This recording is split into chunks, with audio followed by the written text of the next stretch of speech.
مجھے اس عظیم الشان محفل باسعادت محفل ذکر مصطفیٰ صلی اللہ علیہ وسلم میں حق و صداقت کے ساتھ بات کہنے کی توفیق عطا فرمائے۔ اللہ رب العزت مجھے بیان کرنے کے بعد اور آپ حضرات کو سننے سمجھنے کے بعد فریقین کو عمل کی توفیق نصیب فرمائے۔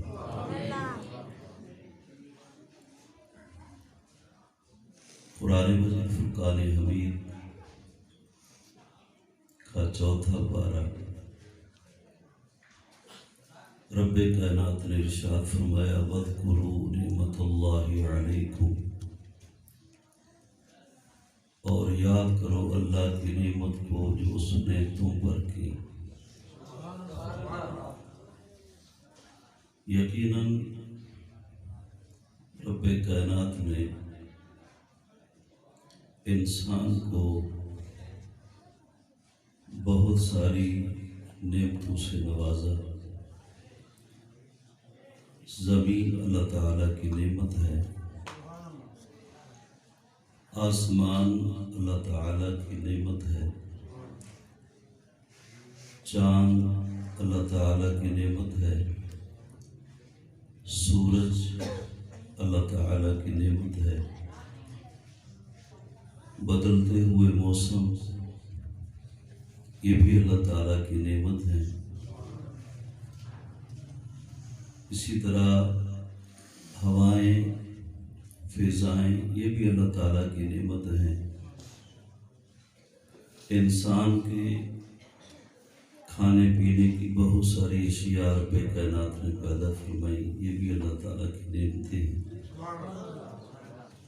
بلکہ رب کائنات نے ارشاد فرمایا اور تم اللہ کی نعمتوں کو شمار کرنا چاہو تو شمار نہیں کر سکتے۔ سامعین، یہ تشام جس آیت کو میں نے تلاوت کیا ہے، اس میں اللہ رب العزت نے اپنی نعمت کو یاد کرنے کا حکم ارشاد فرمایا۔ اگر اس پوری آیت کا مفہوم ہم دیکھیں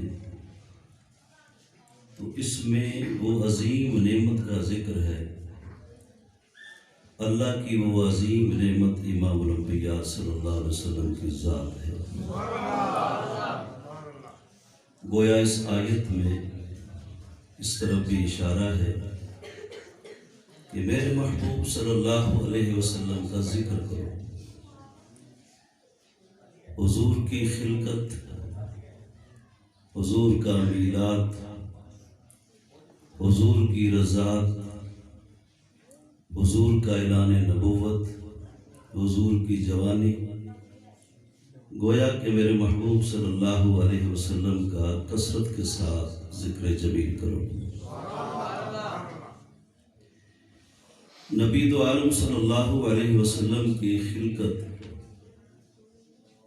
کب معرض وجود میں آئی، اس کا وقت کا تعین، تاریخ یا ماہ و سال تو میں بیان کرنے سے قاصر ہوں۔ البتہ حدیث مبارکہ کی روشنی میں یہ بات واضح ہوتی ہے کہ اللہ رب العزت نے ہر چیز سے پہلے اپنے نور سے اپنے نبی کے نور کو پیدا فرمایا۔ مولانا اشرف علی تھانوی نے نشر و طیب کے اندر باب نور محمدی کے اندر صلی اللہ علیہ وسلم یہ حدیث مبارکہ نقل فرمائی ہے کہ حضرت جابر رضی اللہ تعالی عنہ نے سوال کیا کہ اے اللہ کے محبوب، اللہ تعالی نے سب سے پہلے کس چیز کو پیدا فرمایا؟ سوال کرنے والا حضور کا غلام اس عقیدے کے ساتھ سوال کر رہا تھا کہ اللہ کے محبوب جانتے ہیں کہ اللہ تعالیٰ نے تمام اشیاء سے پہلے کس کو پیدا فرمایا۔ نبی دو عالم صلی اللہ علیہ وسلم نے حضرت جابر کو جواب میں ارشاد فرمایا کہ اے جابر، اللہ تعالیٰ نے سب سے پہلے تیرے نبی کے نور کو اپنے نور میں سے پیدا فرمایا۔ بعض احباب جو نبی دو عالم صلی اللہ علیہ وسلم کی نورانیت کے قائل نہیں ہے، وہ ایک سادہ مثال دے کے سادہ لوگ مسلمانوں کو اس عقیدے سے دور کرتے ہیں۔ مثال یہ دیتے ہیں کہ اگر کسی کے پاس 100 روپیہ ہو، 50 روپے ہوں، 50 روپے ہوں تو اس میں سے اگر کوئی 20 خرچ کر لیتا ہے تو وہ 50 نہیں رہتے، 20 کم ہو جاتے ہیں، 30 روپے بقا رہتے ہیں۔ اگر 100 میں سے اس نے 20 خرچ کر لی تو اس میں سے 80 بقایا بچتے ہیں۔ تو یہ مثال، عقلی مثال بیان کرنے کے بعد نبی دو عالم صلی اللہ علیہ وسلم کے آپ کی نورانیت کے منکر یہ کہتے ہیں کہ دیکھو، اگر حضور اللہ کے نور سے ہیں تو پھر اس سے تو اللہ تعالیٰ کا نور کم ہو جائے گا۔ میں عرض کرتا ہوں کہ نور کی یہ صفت ہے، روشنی کی یہ صفت ہے کہ اس کے ساتھ جو چیز بھی تعلق یا نسبت قائم کرتی ہے تو پہلی روشنی میں کمی نہیں آتی، بلکہ ساتھ جڑ جانے والی چیز بھی منور ہو جاتی ہے۔ میں سادہ سی مثال آپ کے سامنے رکھنا چاہتا ہوں کہ آج سے کوئی 30-40 سال آپ پیچھے چلے جائیں، بزرگوں سے پوچھیں کہ رات اندھیرے میں جب روشنی کی ضرورت محسوس کوئی کرتا تو اپنے گھر کے اندر چراغ جلاتا، اگر ساتھ والے کمرے میں مزید روشنی کی ضرورت ہوتی تو جلتے ہوئے چراغ کے ساتھ چراغ لگا کر دوسرے چراغ کو روشن کیا جاتا۔ بڑے دانا اور صاحب علم و دانش حضرات میری نظروں کے سامنے ہیں، سوال ہی کر رہا ہوں، جو پہلا چراغ تھا، جو پہلا چراغ روشن تھا، جب دوسرا چراغ اس کے ساتھ لگایا تو کیا یہ روشنی تقسیم ہو گئی؟ پہلے چراغ کی روشنی آدھی رہ گئی۔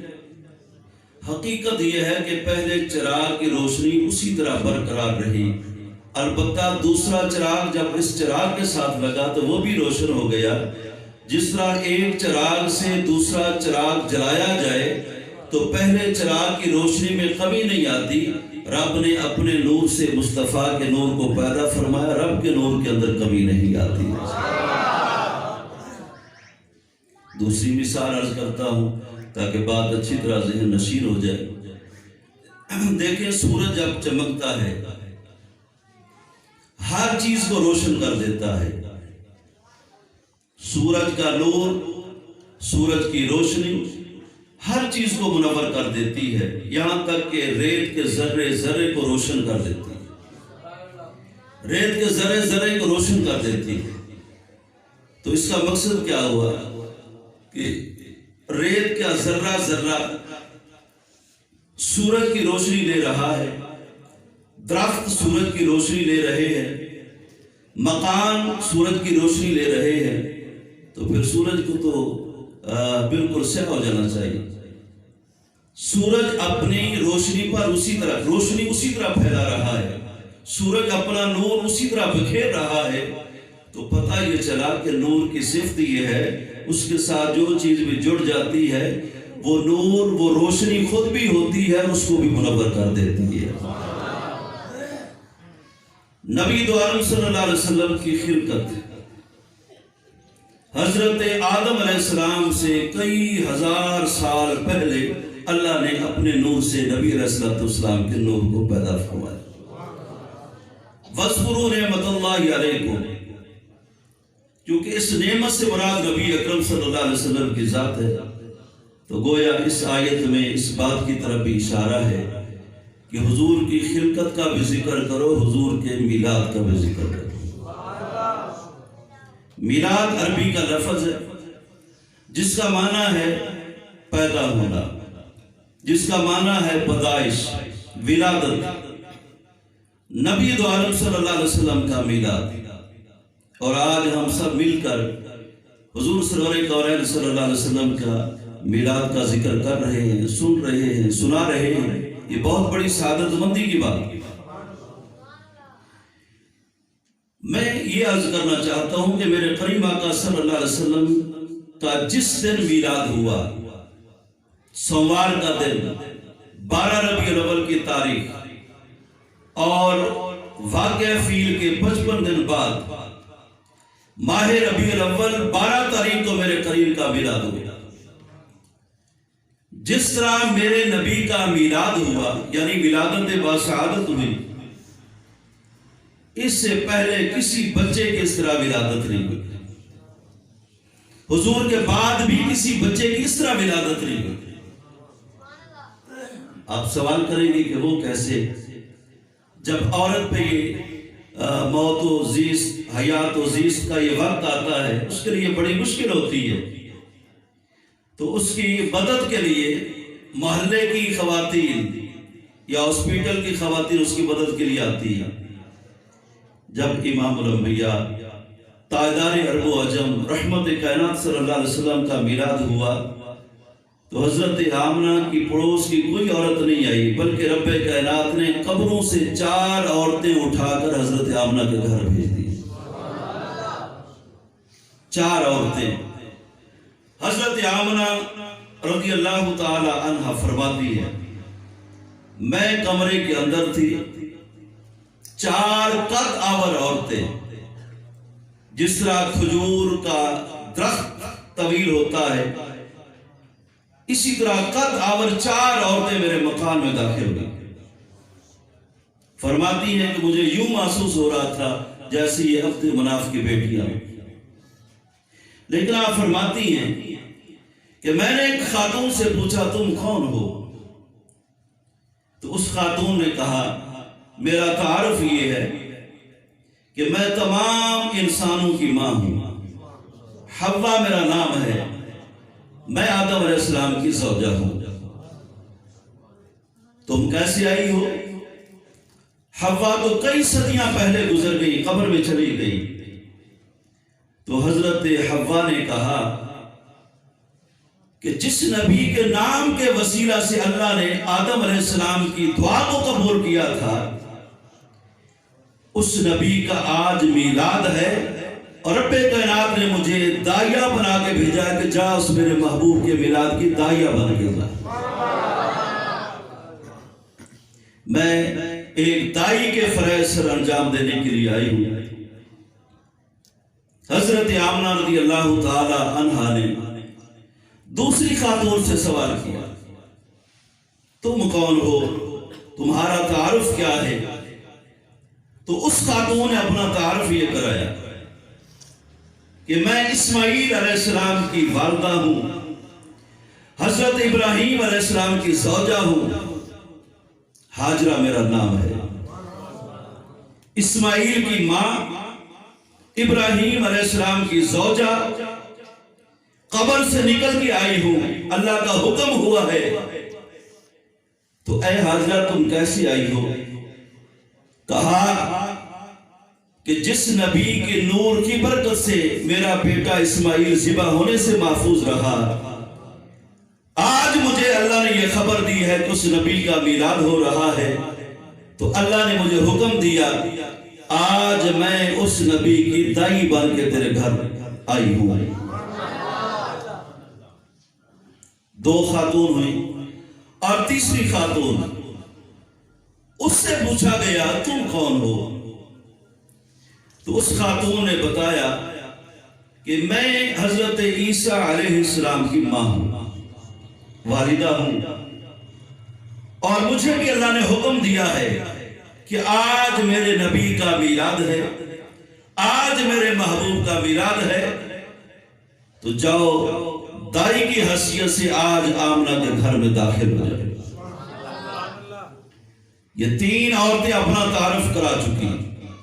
ایک نے کہا کہ میں آدم کی زوجہ ہوں، دوسری نے کہا کہ مجھے دوہرا اعزاز حاصل ہے کہ میں ابراہیم علیہ السلام کی زوجہ ہوں، اسماعیل علیہ السلام کی ماں ہوں، تیسری خاتون نے کہا کہ میں عیسیٰ علیہ السلام کی ماں ہوں۔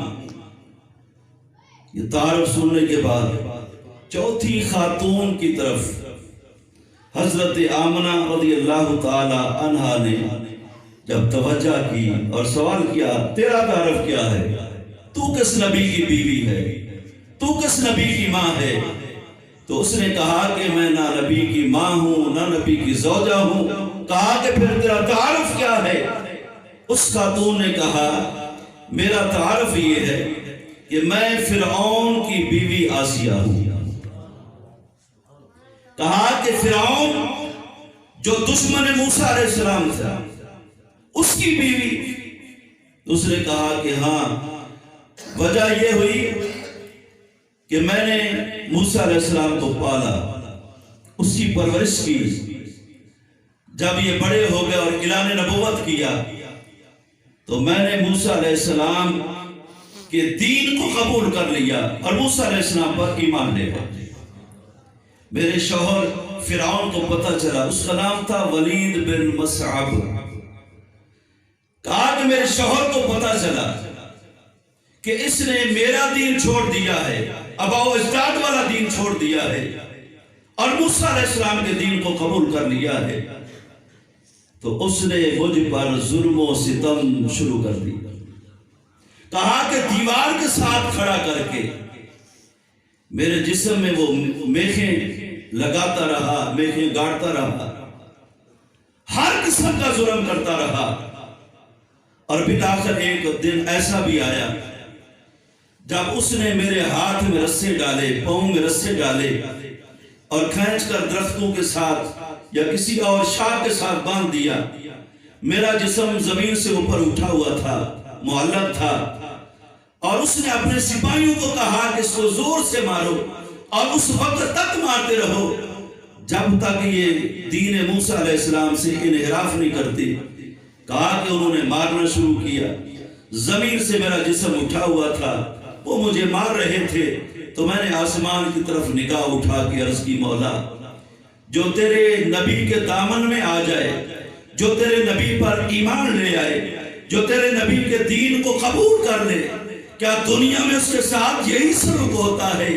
تو آواز قدرت آئی، آسیہ آج صبر کا دامن تھام لے، آج جتنا ظلم ہو رہا ہے، جتنا تم پہ جفا ہو رہا ہے، کہا کہ صبر کا دامن تھام لے، کل قیامت والے دن تجھے محمد کی دلہن بنا کے جنت میں داخل نہ کروں تو مجھے بھی موسیٰ کا رب نہ کہنا۔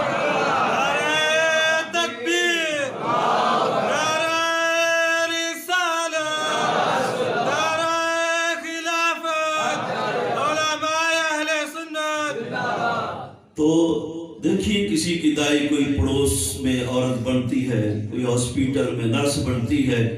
میرے قریب آقا صلی اللہ علیہ وسلم کی جو دائیاں بنی 4 وہ قبروں سے نکل کے آئیں، کوئی نبی کی زوجہ، کوئی نبی کی زوجہ اور ماں، کوئی نبی کی ماں، اور پھر حضرت آسیہ، اس کا تو بہت بڑا مقام ہے کہ قیامت والے دن وہ میرے کریم کی دلہن بن کر، زوجہ بن کر میرے نبی کے ساتھ جنت میں داخل ہوگی۔ حضرت آمنہ رضی اللہ تعالی عنہا، میں نے اسی طرح سٹیپ بائی سٹیپ بات کرنی ہے، آپ کا ذوق جب تک ساتھ دیتا رہے گا میں چلتا رہوں گا۔ الحمدللہ اللہ تعالیٰ کی توفیق سے یہ 5واں پروگرام ہے میرا، لیکن میں اتنی تھکن محسوس نہیں کر رہا جتنی آپ خاموشی اختیار کیے بیٹھے ہیں۔ میں سٹیپ بائی سٹیپ بات کروں گا۔ حضرت آمنہ رضی اللہ تعالی عنہا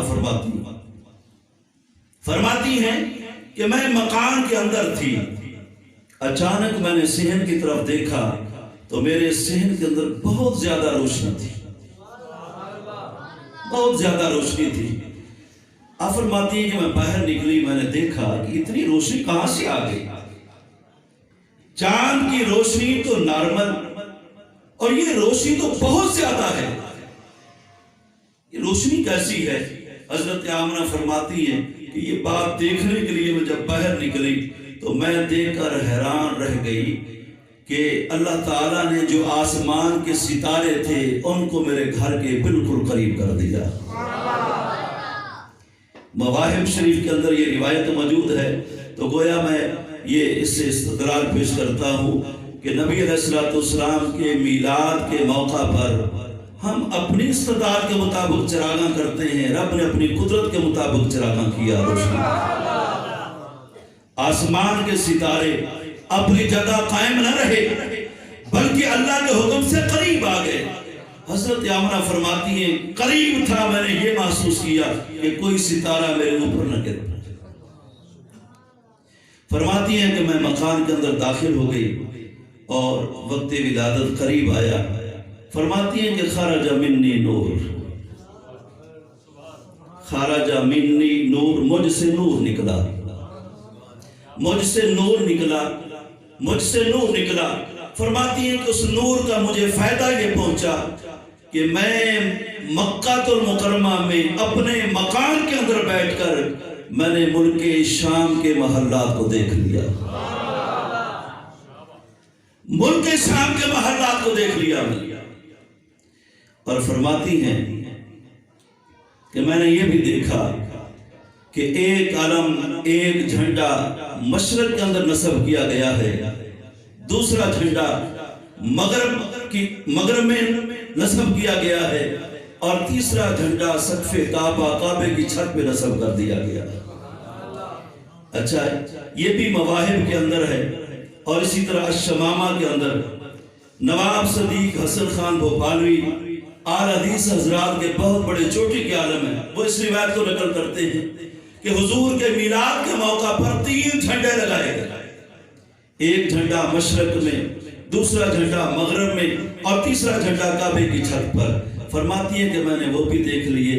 تو میں اس بات کی طرف آپ کی توجہ چاہتا ہوں کہ جب سرکار کا نور ظاہر ہوا، اما آمنہ رضی اللہ تعالیٰ عنہ نے حضور کے نور کو دیکھا، آنکھوں کی روشنی اتنی تیز ہو گئی کہ آپ مکہ میں بیٹھ کر ملک شام کے محلات کو دیکھ رہی ہیں، اور آپ اپنے گھر میں بیٹھ کر مشرق کی ابتدا میں جو جھنڈا لگایا تھا اس کو بھی دیکھ رہی ہے، اور جو مغرب کی انتہا میں جھنڈا لگایا تھا آپ اس کو بھی دیکھ رہی ہیں. مولانا اشرف علی تھانوی آپ نصر الدین فی ذکر نبی حبیب اس کتاب کے اندر یہ ذکر فرماتے ہیں کہ جیسے نبی اکرم صلی اللہ علیہ وسلم کا میلاد ہوا، جیسے حضور تولد ہوئے، حضور کی پیدائش ہوئی، حضور کی ولادت باسعادت ہوئی، فرماتے ہیں کہ سب سے پہلے حضور نے آتے دونوں ہاتھ اپنے زمین پر رکھ دیے. حالانکہ یہ کمزوری کا وقت ہوتا ہے، اتنی عمر کے بچے محتاج ہوتے ہیں، لیکن اما آمنہ رضی اللہ تعالیٰ عنہ فرماتی ہیں کہ جیسے میرے بیٹا پیدا ہوا اس نے آتے دونوں ہاتھ زمین پہ رکھے، پھر اس کے بعد اپنے گھٹنے مبارک زمین پہ رکھے، پاؤں زمین پہ لگائے، اور اپنی پیشانی زمین پر رکھ کر کچھ آپ پڑھ رہے تھے. حضرت آمنہ رضی اللہ تعالی عنہا فرماتی ہیں کہ میں نے اپنی سماعت قریب کر کے سنا کہ یہ کیا کہہ رہے ہیں. تو میں نے یہ سنا وہ اپنی زبان سے کہہ رہے تھے رب حبلی امتی، رب حبلی امتی، رب حبلی امتی. رب کا معنی ہے پرورش فرمانے والا، رب کا معنی ہے پالنے والا، رب کا معنی ہے درجہ کمال تک پہنچانے والا. گویا حضور اللہ کی بارگاہ میں یہ دعا کر رہے تھے کہ اے میرے پالنے والے، اے میرے پروردگار، اے مجھے درجہ کمال تک پہنچانے والے، حبلی امتی، میری امت مجھے ہبہ کر دے، میری امت مجھے گفٹ کر دے، میری امت میرے حوالے کر دے، میری امت میری ملکیت کر دے. ہب ہبہ سے ہے نا، کہا کہ میری امت میرے حوالے کر دے، میری امت مجھے ہدا کر دے۔ حضرت آمنہ رضی اللہ تعالی عنہا کے گھر 12 ربیع الاول کی رات کو نبیوں کے سردار کا میلاد ہوا۔ ذوق ہے تو میں ایک دو باتیں مزید اس کے ضمن میں کہنا چاہتا ہوں۔ رفتہ رفتہ یہ خبر مکہ شہر کی آبادی میں پھیل گئی کہ حضرت عبداللہ مرحوم کے گھر، حضرت آمنہ کے گھر بیٹا پیدا ہوا ہے، بیٹا پیدا ہوا ہے۔ رفتہ رفتہ حضرت آمنہ کی سہیلیاں آنا شروع ہو گئی، تو وہ 2-4 سہیلیاں تھیں، انہوں نے آپس میں کام تقسیم کر لی۔ ایک نے کہا کہ میں جا کے اس کی ناف کاٹوں گی، دوسری نے کہا کہ چلو میں اس کو غسل دوں گی، تیسری نے کہا میں خوشبو لگاؤں گی، چوتھی نے کہا کہ میں سرما لگاؤں گی۔ کام تقسیم کر لیے انہوں نے، اس لیے تاکہ آمنہ ہمیں دے کر خوش ہو جائے۔ جس کے ذمے یہ کام تھا کہ وہ ناف کاٹے گی، جب وہ ناف کاٹنے کے لیے بڑھی تو وہ دیکھ کر حیران رہ گئی کہ ناف تو پہلے کاٹا ہوا ہے۔ میں نے آپ کو مجبور نہیں کرنا، اس لیے اللہ جس کو توفیق دیتا ہے اس کی زبان پر اپنا ذکر جاری کر دیتا ہے، اور جس کو اللہ توفیق نہ دے میری کیا وجہ ہے کہ بس کی زبان سے زبان اللہ کہہ رہا ہوں۔ جس عورت نے اپنے ذمہ یہ کام لیا تھا حضرت آمنہ کی حوصلہ افزائی کے لیے کہ میں اس کے بچے کا ناف کاٹوں گی، جب وہ قریب آئی تو دیکھ کر حیران رہ گئی، سرکار تو پہلے ناف کاٹے ہوئے، اور چھوٹے بچے بھی بیٹھے ہیں، نوجوان بھی، اور آپ حضرات بھی تشریف رکھتے ہیں۔ العاقل و تکفیہ الاشارہ، یہ ناف کا جو تعلق والدہ کے جسم سے ہوتا ہے نا، یہ والدہ کا اضافی خون اس بچے کی گروتھ کے لیے خوراک بنتا ہے۔ اللہ نے یہ بھی پسند نہیں فرمایا کہ حضرت آمنہ کا اضافی خون محبوب کی خوراک بنے، رب کائنات نے نور کی خوراک بھی نور بنا۔ دوسری خاتون نے کہا تیرا کام تو ہو گیا، تو نے ناف کاٹنا تھی وہ تو کٹی ہوئی ہے۔ جس کے ذمہ تھا نا کہ میں غسل دوں گی، وہ آگے بڑھی، محبوب کبریا صلی اللہ علیہ وسلم کو ہاتھوں پہ اٹھایا تو وہ دیکھ کر بھی حیران رہ گئی کہ نبی دو عالم صلی اللہ علیہ وسلم مغسول پیدا ہوئے، یعنی آپ کو غسل کی حاجت نہ تھی۔ محدث ابن جوزی رحمت اللہ علیہ مولد العروس کے اندر اس کو نقل کرتے ہیں کہ حضور مغسول پیدا ہوئے، اور مغسول پیدا کیوں ہوئے؟ کیونکہ اللہ تعالیٰ نے میرے کریم کو ایک صفت عطا کی ہے کہ حضور مزکی ہے۔ مزکی کا معنی ہوتا ہے پاک کرنے والا، صاف کرنے والا، ستھرا فرمانے والا۔ حضور مغسول اس لیے پیدا ہوئے کہ کل کو کوئی عورت یہ تانا نہ دے کہ جس نے سارے جہان کو پاک کرنا ہے اس کو تو میں نے پاک کیا ہے۔ رب کائنات نے یہ سارا اہتمام کر کے پھر اپنے نبی کو اس کائنات کے اندر موجود۔ دو عورتیں ساری آئی، جس نے کہا تھا کہ میں آمنہ کے بیٹے کو خوشبو سے معطر کروں گی، جب وہ اپنی خوشبو لے کر قریب آئی کہ میں بیٹے کے جسم پہ، آمنہ کے لخت جگر کے جسم پہ خوشبو لگاؤں، تو اس کی خوشبو ماند پڑ گئی، اور میرے قریب کے جسم سے جو خوشبو آ رہی تھی اس سے پورا جو مکہ تھا، محلہ تھا، وہ سارا کا سارا معطر تھا۔ اس نے کہا کہ میں نے کیا خوشبو لگانی، جو خوشبو لے کے میں آئی ہوں اس کی خوشبو تو بالکل جو اس بچے کے جسم سے خوشبو آ رہی ہے اس کے مقابلے میں کچھ نہیں۔ حضرت انس بن مالک رضی اللہ تعالیٰ عنہ فرماتے ہیں کہ ایک دن کریم نے کرم فرمایا، ہمارے گھر دوپہر کا آرام قبول فرمایا۔ ایک دن کریم نے کرم فرمایا، حضور ہمارے گھر تشریف لائے، گرمی کا موسم تھا، سرکار نے اپنا کرتا مبارک اتار دیا اور سرکار لیٹ گئے۔ حضرت انس بن مالک رضی اللہ تعالیٰ عنہ فرماتے ہیں کہ سرکار کے جسم اطہر پر پسینہ آ رہا تھا۔ میری اماں ام سلیم نے ایک شیشی لی اور سرکار کا پسینہ مبارک اس شیشی کے اندر جمع کرنا شروع کر دیا۔ میرے نبی بیدار ہوئے، کہا کہ ام سلیم یہ کیا کر رہی ہو؟ عرض کی یا رسول اللہ آپ کا پسینہ جمع کر رہی ہوں۔ فرمایا کیوں؟ کہا کہ حضور آپ کے پسینے سے اتنی خوشبو آتی ہے، اتنی خوشبو آتی ہے کہ جہاں وہ لگ جاتا ہے کپڑا تو بسیدہ ہو جاتا ہے مگر اس کپڑے سے خوشبو نہیں جاتی۔ چوتھی خاتون جس نے یہ اپنے ذمہ کام لیا تھا کہ میں سرما ڈالوں گی، بچے پیدا ہوتے ہیں سرما لگایا جاتا ہے، جب وہ آگے بڑھی سرما لگانے کے لیے اس نے حضور کی آنکھ کھولی تو وہ دیکھ کے حیران رہ گئی کہ یہ بچہ تو باز آغل بصر کا کاجل لگا کے اس کائنات میں پیدا ہوئے۔ آج میں ایک اپنا ذہن میں میرے بات آ رہی ہے کہ جو میں نے عرصہ ایک پہلے روایت پڑھی تھی، ایک روز کا ذکر ہے کہ حضرت عباس حضور امام الانبیاء صلی اللہ علیہ وسلم کے چچا، تھک تو نہیں گیا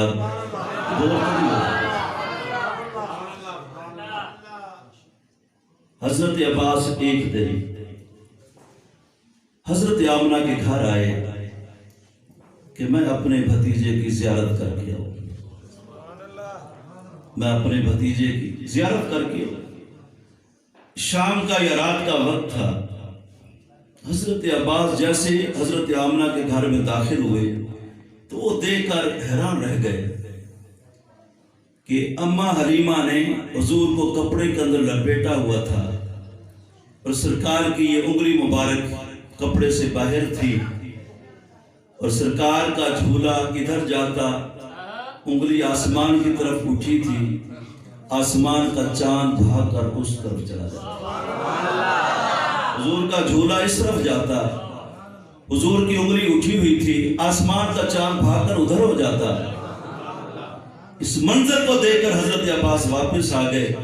جب سرکار نے اعلان نبوت فرمایا تو ایک دن عرض گزار ہوئے، یا رسول اللہ اگر آپ کی اجازت ہو تو میں آپ کو آپ کے بچپن کا واقعہ سناؤں، اس دور کا واقعہ جب آپ مہد میں تھے، بگھوڑے میں تھے۔ تو میرے قریب نے تبسم فرما کے فرمایا چچا سناؤ۔ یعنی بظاہر حضور کے چچا تھے، کلمہ پڑھنے کی حیثیت سے حضور کے غلام تھے۔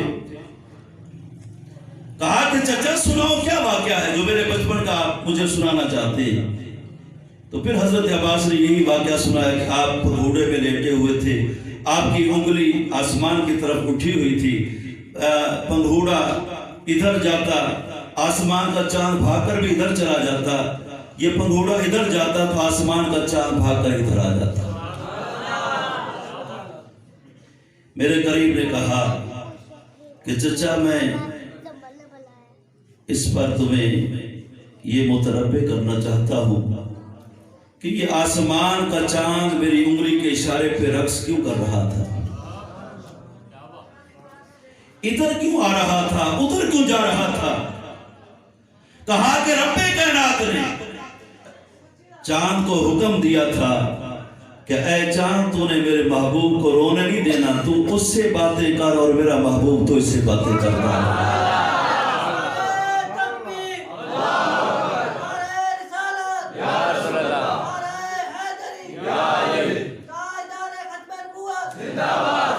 اور سنیے بات کو میرے قریب نے کہا کہ چچا آپ نے میرے بچپن کا واقعہ مجھے سنایا ہے، تو کیا میں اس سے بھی عجیب تر واقعہ نہ آپ کو سنوں، اس سے بھی عجیب تر واقعہ نہ سنوں آپ کو۔ حضرت عباس حیران ہو گئے کہ کہ بچپن کی باتیں تو یاد نہیں رہتی ہیں. حضور فرما رہے ہیں کہ میں اس سے بھی عجیب تر بات آپ کو نہ سناؤں. دل کے اندر شوق پیدا ہوا، عرض کی حضور سنائیے. اس سے بھی عجیب تر، میرے نزدیک تو یہ بات بڑی عجیب تھی کہ چاند کسی کے انگلی کے اشارے پہ رقص نہیں کرتا. میرے نزدیک تو یہ بات بڑی عجیب تھی. اس سے بڑی عجیب بات کون سی ہے؟ تو میرے کریم نے کہا کہ جب میں اپنی والدہ محترمہ کے شکم میں تھا، سیدہ آمنہ سلام اللہ تعالی علیہا کے شکم میں تھا، تو اللہ نے قلم کو حکم دیا، اے قلم تو لکھ لوح محفوظ پر. قلم چلنے لگا. قلم کو حکم آیا کہ جو گزر چکا ہے وہ بھی لکھ دے، جو ہونے والا ہے وہ بھی لکھ دے. انتہائی آپ کی توجہ مجھے چاہیے. بڑا خوبصورت ایک جملہ آپ کی سماعت کی نظر کرنا چاہوں گا، بات کو آگے لے کے جاؤں گا. حضور نے فرمایا کہ اللہ نے قلم کو حکم دیا، اے قلم تو چل لوح محفوظ پر، جو ہو چکا ہے وہ بھی لکھ دے، جو ہونے والا ہے وہ بھی لکھ دے. میرے کریم فرماتے ہیں لوح محفوظ پر جب قلم چلا، توجہ ہے، سبحان اللہ. میرے کریم فرماتے ہیں جب لوح محفوظ پہ قلم چلا اور اس نے لکھنا شروع کر دیا، حالانکہ یہ قلم لکڑی کا نہیں تھا، یہ قلم کسی بھی لکڑی کا نہیں تھا، نور کا قلم تھا. میرے کریم کہتے ہیں اللہ نے حکم دیا، یہ نورانی قلم لوح محفوظ پہ چلا اور اس نے لکھنا شروع کر دیا. فرمایا کہ چچا عجیب تر بات یہ ہے، جب لوح محفوظ پہ قلم چل رہا تھا تو میں محمد اپنی والدہ کی شکم کے اندر اس کے چلنے کی آواز کو سن رہا تھا. خوبصورت ایک جملہ کہنا چاہتا ہوں آپ کے ذوق کی بیداری کے لیے.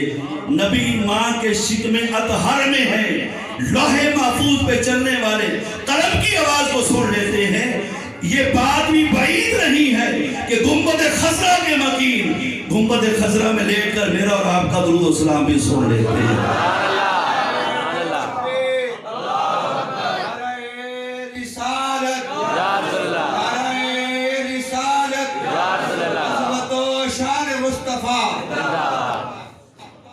میں تو ٹھہرا رہوں گا.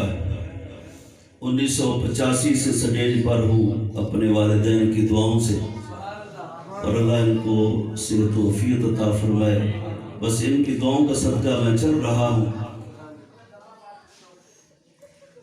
میں اگلی بات کو عرض کرنا چاہتا ہوں. میلاد کے بعد حضور کی رضاعت ہے، یعنی دودھ پینے کی جو مدت ہے اس کو رضاعت کہتے ہیں. اگر ٹائم زیادہ ہو گیا تو میں بات کو ختم کرتا ہوں، وگرنہ بیدار ہو کے بیٹھیں. جس جذبے سے میں بات کر رہا ہوں آپ اسی ذوق میں سے بات فرمائیں. ایام رضاعت یعنی جب بچے کو دودھ پلایا جاتا ہے، حولین کاملین، 2 مکمل سال بچے کی رضاعت کے ہوتے ہیں.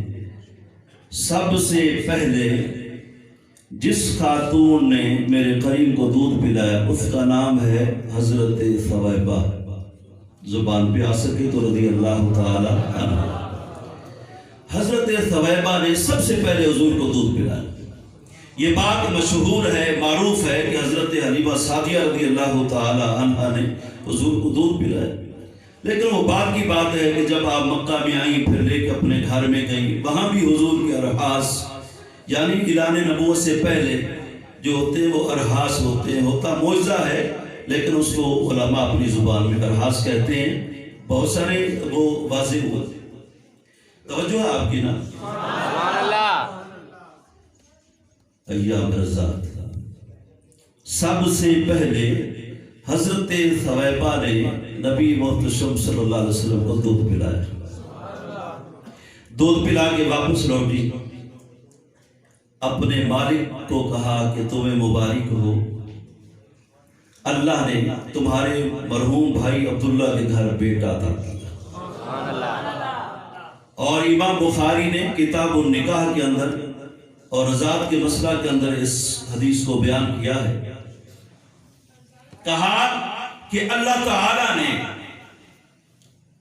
تمہارے مرحوم بھائی عبداللہ کے گھر بیٹا عطا کیا ہے. ابو لہب جس کی مذمت میں پوری ایک سورت اللہ تعالیٰ نے نازل فرمائی، اس نے یہ شہادت والی انگلی اٹھائی اور اس نے اشارہ کیا کہ اے ثویبہ جا، اس بھتیجے کے پیدا ہونے کی خوشی میں میں نے تجھے آزاد کر دیا ہے. وقت گزر گیا، سدا کوئی اس کائنات میں رہنے کے لیے نہیں آیا. ایک وقت مقرر ہے، وقت مقررہ پہ دنیا چھوڑنی ہے، قبر میں جانا ہے. ابو لہب مر گیا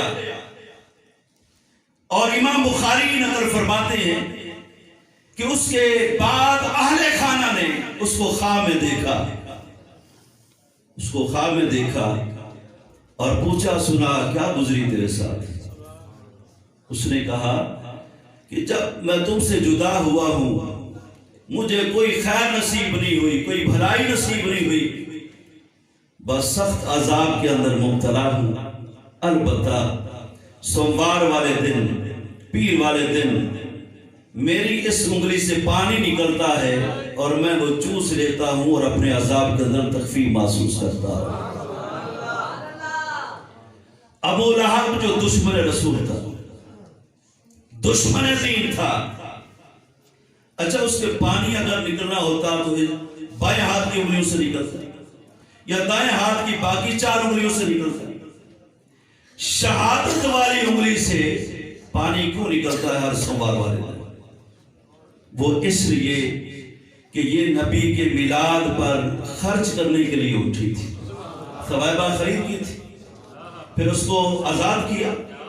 گویا میلاد پہ ایک کافر نے خرچ کیا، انگلی کا اشارہ کر کے اپنی لونڈی کو آزاد کیا. تو میں یہ کہنا چاہتا ہوں، ایک کافر، ایک نبی کا گستاخ، ایک دین کا نہ ماننے والا اگر نبی کے میلاد پہ وہ خرچ کرتا ہے، قبر میں جا کر اس کو اس کا صلہ ملتا ہے، تو جو کلمہ پڑھنے والا مسلمان نبی کا غلام ہے وہ میلاد پہ خرچ کرتا ہے تو اس کو قبر کے اندر صلہ کیوں نہیں ملتا؟ چلتے ہیں آگے، مختصر آگے میں بات کروں گا. بچہ جب بالغ ہو جاتا ہے، بچہ جب جوان ہو جاتا ہے تو اور والدین کو بڑی خوشی ہوتی ہے کہ میرا بیٹا جوان ہو گیا، میرے بڑھاپے کا سہارا بنے گا. بیٹا جوان ہو گیا، میرے بڑھاپے کا سہارا بنے گا. ماں اور باپ خوش ہوتے ہیں. میرے کریم جب جوان ہوئے، بھیجنے والے پروردگار کو کتنی خوشی ہوئی. بیٹا جوان ہو میں خوش ہوتا ہوں، بیٹا جوان ہو آپ خوش ہوتے ہیں. جب میرے کریم جوان ہوئے، رب کائنات فرماتا ہے لعمرک محبوب مجھے تیری جوانی کی قسم. چلتے ہیں آگے. 40 سال گزرنے کے بعد میرے کریم نے اعلان نبوت فرمایا. بڑی اہم بات عرض کرنا چاہتا ہوں، آپ کا احسان ہوگا اگر پورے دھیان کے ساتھ آپ سے بات فرمائیں کہ 40 سال گزرنے کے بعد میرے قریب نے اعلان نبوت فرمایا. کچھ ہمارے احباب کہتے ہیں کہ 40 سال کے بعد نبوت ملی. ہم کہتے ہیں کہ نہیں، حضور نے 40 سال کے بعد اعلان نبوت فرمایا. میرے نبی تو پہلے بھی نبی تھے. بھی دلیل ہے کہ 2 حدیثیں عرض کروں گا اور ایک قرآن پاک کی آیت سے استدلال پیش کروں گا. کریم آقا صلی اللہ علیہ وسلم فرماتے ہیں کہ مکہ میں ایک پتھر تھا. دھیان ہے میرے بھائی آپ کا؟ مکہ میں ایک پتھر تھا. سرکار فرماتے ہیں کہ مسلم شریف کی حدیث کا خلاصہ ہے، مکہ میں ایک پتھر تھا، میں جب بھی اس کے قریب سے گزرتا تو وہ پتھر مجھے پہچان کر میری بارگاہ میں سلام عرض کرتا. کن الفاظ میں؟ السلام علیکہ یا نبی اللہ، السلام علیکہ یا رسول اللہ. پتھر اس انداز میں حضور کی بارگاہ میں سلام عرض کرتے. میں کہتا ہوں کہ اگر 40 سال سے پہلے اگر حضور نبی نہ تھے تو پتھر کو کس نے بتایا کہ یہ نبی گزر رہے ہیں سلام عرض کر؟ تیری منطق تیرے پاس رہے. ہم تو اس مزاج کے ہیں کہ 40 سال کے بعد میرے نبی نے اعلان نبوت فرمایا ہے. میرے نبی اس سے پہلے نبی تھے، اس سے پہلے رسول تھے.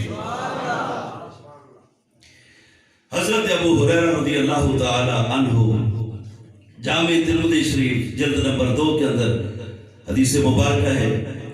حضرت ابو ہریرہ عرض کرتے ہیں متى وجبت لك النبوة، حضور آپ کی نبوت کا وجوب کب سے ہے؟ آپ کب سے نبی ہیں؟ تو میرے کریم نے یہ تو نہیں فرمایا کہ ابو ہریرہ تمہیں تاریخ یاد نہیں کہ مکہ میں نے جبل ابو قبیس پہ کھڑے ہو کے اعلان نبوت کیا تھا، میں اس وقت نبی بنا؟ بلکہ یہ نہیں فرمایا. فرمایا کہ قلت نبیا وآدم بین الروح والجسد، قلت نبیا، میں تو اس وقت بھی نبی تھا، جب آدم کا جسم علیحدہ اور ان کی روح علیحدہ تھی، میں تو اس وقت بھی نبی تھا. تسلی کے لیے میں نے 2 حدیثیں عرض کی ہیں کہ حضور فرماتے ہیں کہ میں پتھر کے قریب سے گزرتا، یہ پتھر مجھے پہچان کر، بحیثیت نبی پہچان کر یہ میری بارگاہ میں سلام عرض کرتا. آپ کے ذوق کے لیے ایک عرض کرنا چاہتا ہوں کہ درود پڑھنے سے ثواب ملتا ہے، درود پڑھنے سے ثواب ملتا ہے اور سلام کرنے سے جواب ملتا ہے. کوئی شخص یہ کہے کہ یہ تو شعر ہے، تمہارا عقیدہ شعروں سے ثابت ہے، تو میں پورے وثوق کے ساتھ یہ کہنا چاہتا ہوں ہمارا عقیدہ شعروں سے ثابت نہیں، ہمارا عقیدہ یا قرآن سے ثابت ہے یا مصطفیٰ کے فرمان سے ثابت ہے. بھی شعر ہے درود پڑھنے سے ثواب ملتا ہے، درود پڑھنے سے ثواب ملتا ہے اور سلام کہنے سے جواب ملتا ہے. سنیے حدیث مبارک سنن ابی داؤد شریف. میرے قریب فرماتے ہیں ما من احد یسلم علی الا رد اللہ علی روحی حتی رد علیہ السلام او کما قال. میرے قریب فرماتے ہیں کہ جب تم میں سے کوئی شخص مجھ پہ سلام بھیجتا ہے، ما من احد یسلم علی، جب تم میں سے کوئی شخص مجھ پہ سلام بھیجتا ہے تو رب کائنات میری روح کو میرے جسم میں واپس لوٹا دیتا ہے. حتی رد علیہ السلام، یہاں تک کہ میں خود اس کے سلام کا جواب دیتا ہوں.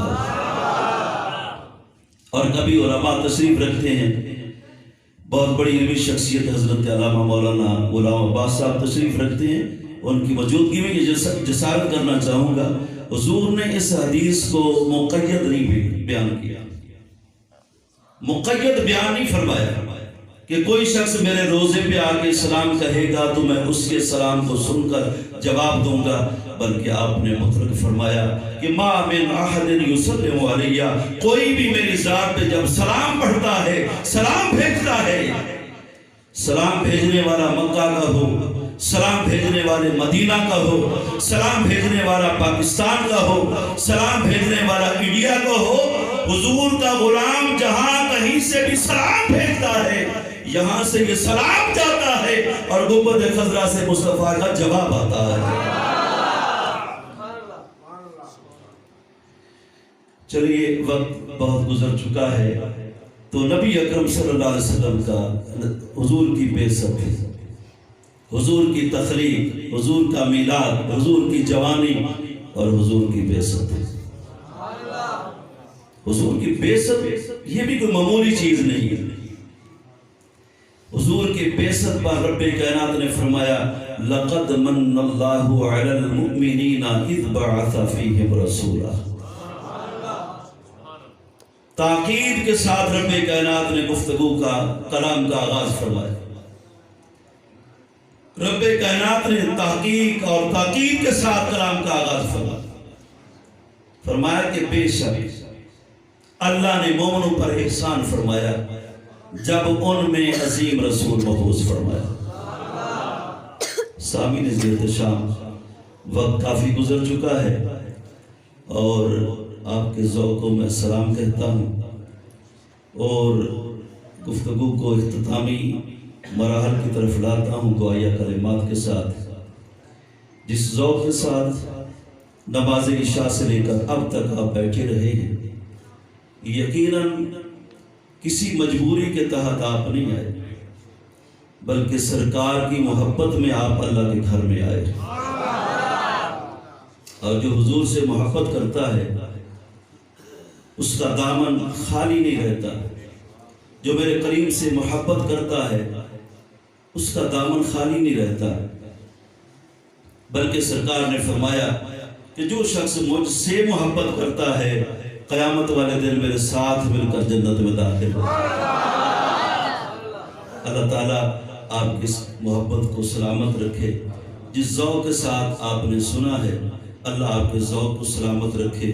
حضور کے ذکر جمیل کی برکت سے جو بیمار ہیں اللہ تعالیٰ ان کو صحت کلی عطا فرمائے، جو پریشان حال ہیں مولا ان کی پریشانیاں دور فرمائے۔ اللہ تعالیٰ مسجد کی انتظامیہ کو، مسجد کے نمازیوں کو، معاونین کو، منتظمین کو، سب کو اللہ تعالیٰ دونوں جہانوں کی سعادتیں اور بھلائیاں عطا فرمائے۔ آمین بجاہ سید المرسلین وما علیہ الا البلاغ المبین۔